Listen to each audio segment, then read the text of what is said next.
This happened to me when I was in kindergarten, so I was about 5 or 6 at the time. My mom had recently welcomed home her second baby, and he wasn't born in the best condition.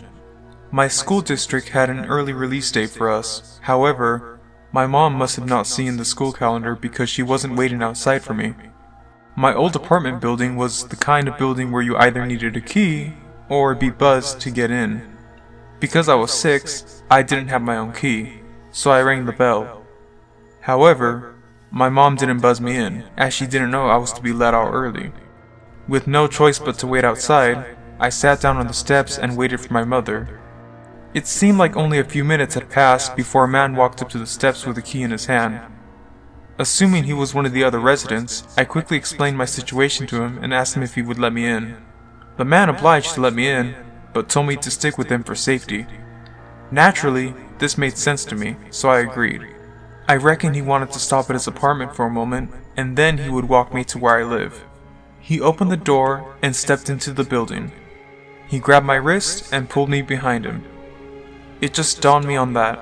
It was rather a small building, and my mom knew almost all the tenants. I didn't recognize this man as one of them, but I must have figured he moved in recently. I found it weird that he grabbed my wrist, but when I tried to pull away, he only held it tighter.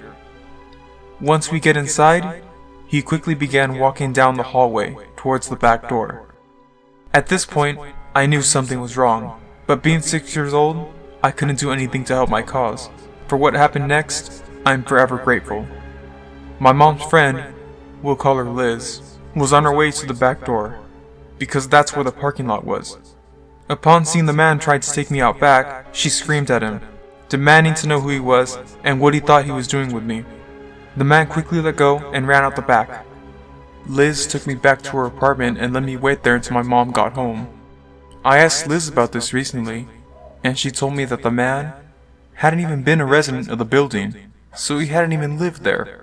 I'm glad how everything turned out. It could have been much worse.